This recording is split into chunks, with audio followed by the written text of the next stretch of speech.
Good afternoon, everyone. Today we will cook this pierogies. Here are my ingredients, guys. Pierogies that I bought in grocery store.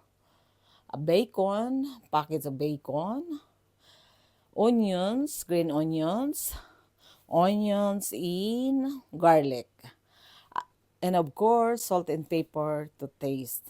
I just use half of this green onions, guys, as well as these onions in the same with the garlic. Okay, guys, I will start cooking the bacon because this will be quick. Hello everyone. We'll just cook, guys, the bacon.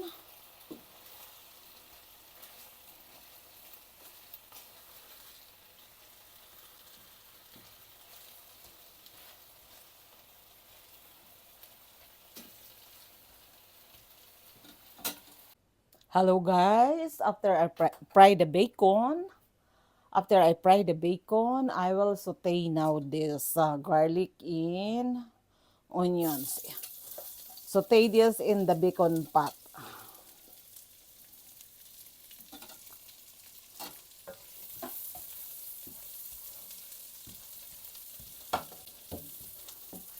Until this will become a golden brown.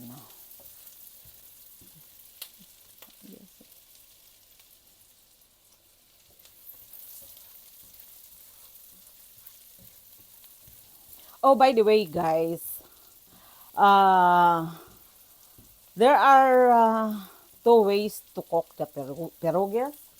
Some, some people deboiled it, then stir fry. But as my daughter don't want it saggy, so we will stir fry it. Will not boil it.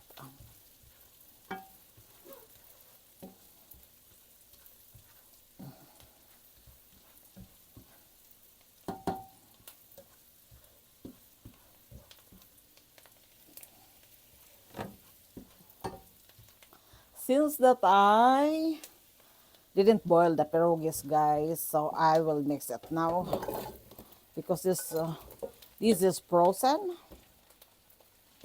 So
I will stir fry this until the pierogies will be golden brown.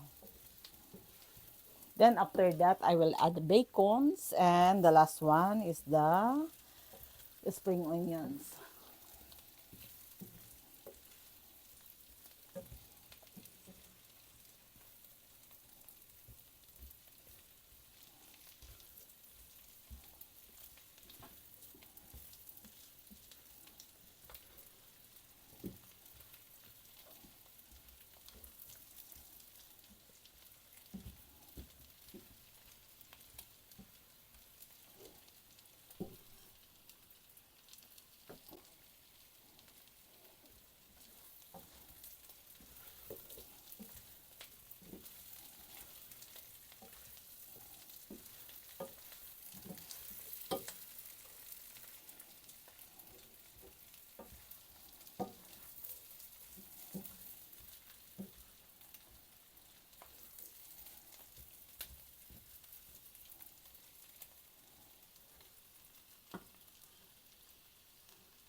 Now I will add the bacon.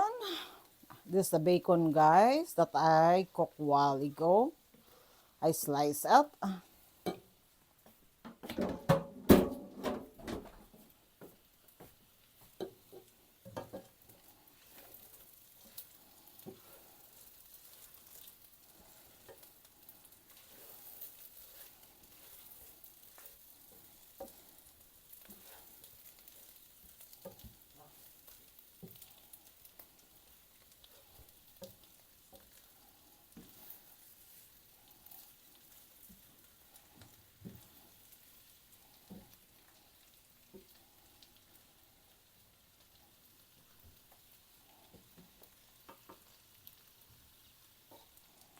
It's almost done, guys.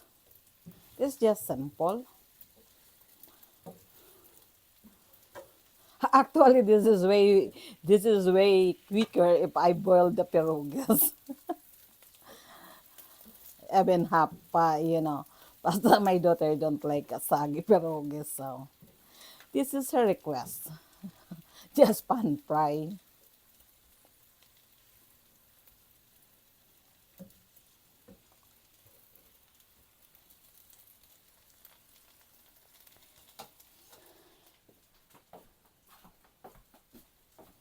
And now we will put I will put a pepper, guys. Salt, I guess I will not put salt because bacon is salty. And we're not allowed salty foods. Some people, yeah, they can put salt, but we avoid the salt. Since that bacon is already salty, so I will not put salt. But it's up to you guys. You can just adjust whatever you want. Whatever you prefer.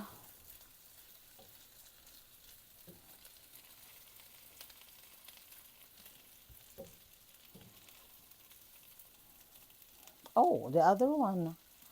Ka- Uh, it's so much, I guess.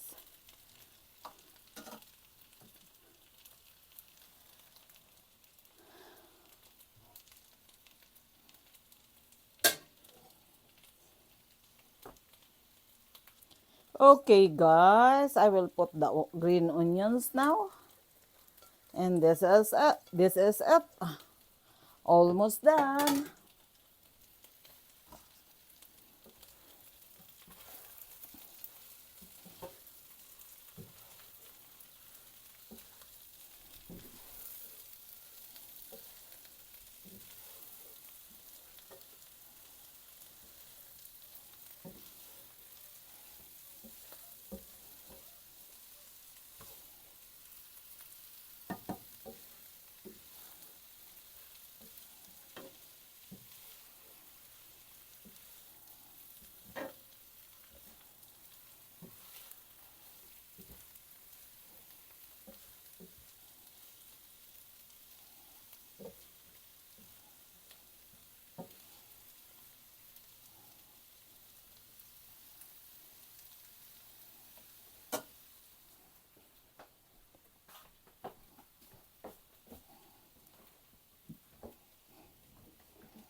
Hello, guys. I guess this is it. It's cooked now.